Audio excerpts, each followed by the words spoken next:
ఇప్పటి వరకు ఈ ఫోన్ ట్యాపింగ్ అనేది ఇది చరిత్రలో 88, 72 అమెరికా అండి. కేసీఆర్ లేకపోతే జరగదన్నా. అంటే కేసీఆర్ బొంగ సంతోష్ ఈక్వలే కదా. బాబాయ్ చెప్పిండట్టాడు కదా. కేటీఆర్ అయితే సీఎం ఇంట్లో ఉంటుండు కదా. ఆయన చెప్తే ఆయన కవిత మీద చేయించాడు. లేకపోతే సంతోష్ చెప్పి కవితకు సంతోష్ కూడదు కదా. హరీష్ రావు గారి పేరు చెప్పిండు. వాళ్ళు ఫ్యామిలీ మెంబర్స్ కదా, ఒక కుటుంబం కదా, కుటుంబ పాలన కదా, రీజనల్ పార్టీ కదా. ఒకటే అండి, ముఖ్యమంత్రి మొదట అవకాశం ఇచ్చింది. కొంత మెప్పు పొందడానికి కూడా వీళ్ళు కొద్దిగా అవుతుందో ఆయన కోసం ప్రమోషన్స్ ఇచ్చారు. ప్రభాకర్ రావు రిటైర్ అయినందుకు ఇచ్చారు. రాధాకిషన్ రావుకి 2 సార్లు ఇచ్చారు. అతనికి ఎస్ఐ నుంచి ఆయన బ్యాచ్ వాళ్ళు 2007 నుంచి ఒకటేసారి 2 ప్రమోషన్లు అయి డిఎస్పీ అయ్యాడు. ఎవరు ఆయన? ప్రవీణ్ రావు, ఆయన పేరే ప్రణీత్. డెఫినెట్లీ వెల్ మా ఎస్సీ, నేను కూడా అదే ఎస్సీ అంటే సేమ్ కాస్ట్తో వచ్చేసిండు. మళ్ళా మనోడే వస్తాడు, దేశంలో ప్రధాని అవుతాడు. మోడీ లేదు, గీడీ లేదు, మహారాష్ట్రలో పెట్టిండు, పార్టీ పెట్టిండు కదా, మొత్తం దేశం తిరిగిండు కదా. అవుతాడు, మన పార్టీ వస్తుంది అనుకున్నాడు. ఇట్లా అవుతుంది అనుకోవాలి కదా. ఏది ఏమైనా దీంట్లో కఠినాతి కఠిన నిర్ణయము బీజేపీ వాళ్ళు చేయాలి.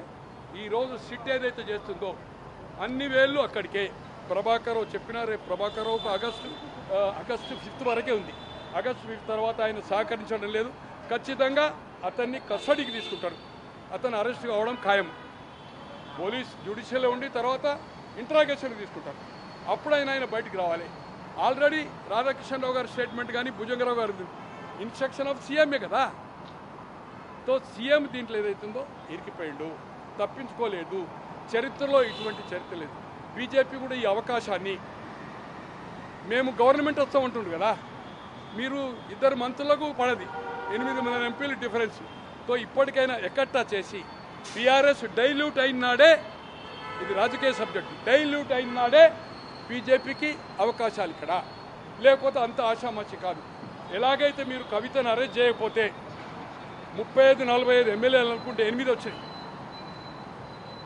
టీఆర్ఎస్ బీజేపీ ఒకటే అంటే, బీఆర్ఎస్ బీజేపీ ఒకటి. ఎప్పుడైతే అరెస్ట్ చేసిండ్రో 8 లోక్సభ వచ్చింది, వాళ్ళు 0 అయింది.